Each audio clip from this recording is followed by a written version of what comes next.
Salutations, respected viewers. This is George from Ireland. So behind me is a statue of Baron Robert Baden-Powell.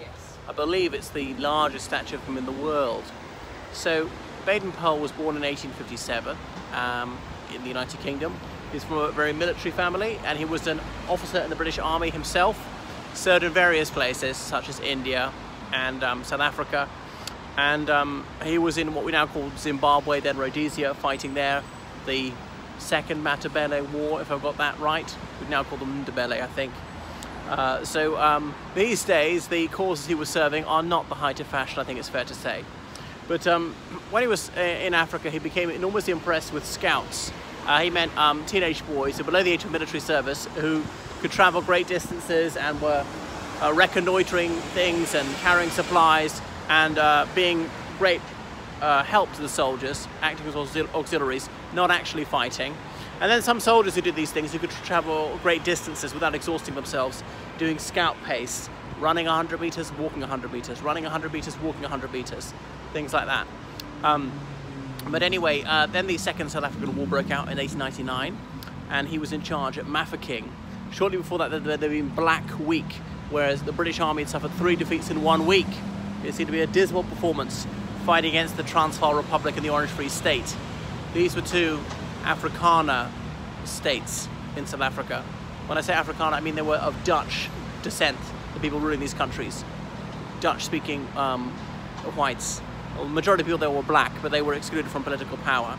Anyway, so he was in charge at Mafeking. It was under siege, and it seemed a dismal situation, but he was resilient, and due to his hardihood and his iron will, he held out. It was relieved.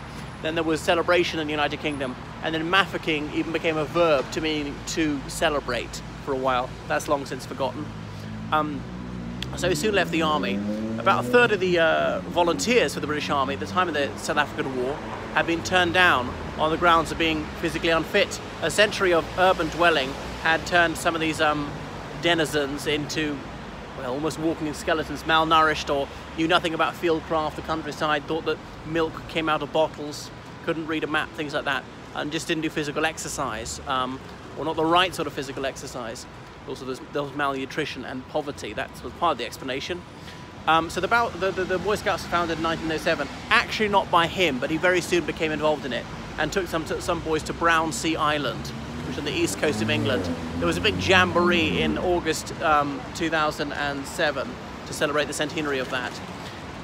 What he was doing in some sense was imitating the Boys Brigade, which was founded in 1887, which is a Protestant organisation. So the Boy Scouts was not explicitly religious. You serve your God and your country, whoever the God is to you. Could be the Hindu pantheon. Whereas the Boys Brigade was specifically Christian and particularly Protestant. His was open to people of all religions. You don't have to specify who you think God is.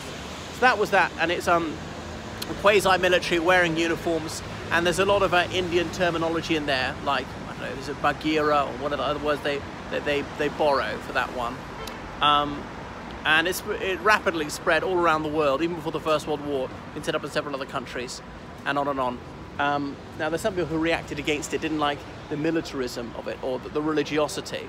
They felt the social conservatism. The Woodcraft folk was founded about 1920 as a reaction against it, which is a socialist, pacifist, non-religious version of the Scouts. So here's Baden-Powell. This is Baden-Powell House behind me, which is sort of where Scouts can come to stay. For me, scouting is meant to be a rural thing, but there's a lot of scouting is not bucolic anymore, visiting other big cities and using that symbol, that fleur-de-lis symbol. So it's not as popular as it once was, because when he founded this organisation, uniforms were at the height of their popularity, and not just military uniforms. People who worked on the railways, obviously, or factories, sometimes they had a uniform. So that's really declined. And most countries had compulsory military service. The United Kingdom did not. And his sister was involved in the movement as well, setting up the Girl Guides. But now they're just scouts. Girls and boys can do it together. There is a Girls Guides for those who want an all-female organisation. So almost every country permits the Scouts. North Korea, Iran, a few others don't. Not a company you'd wish to keep, I think. So communist countries often had their own edition of the Scouts, like the Communist Youth, Young Pioneers, things like that. So he moved to Kenya, and indeed he died there in 1941. Richard Dawkins, the eminent biologist, his father knew him quite well, and his father could be seen marching in the funeral cortege when Baden-Powell was laid to rest. So he wrote a book which is unfortunately titled, which is subject to ribald misinterpretations, Scouting for Boys, which was about fieldcraft and that lot. So that is Robert Baden-Powell. Well, Scouts honor. Okay, I've never joined the Scouts. I'm not into uniforms and regimentation, so I haven't done my good deed for the day.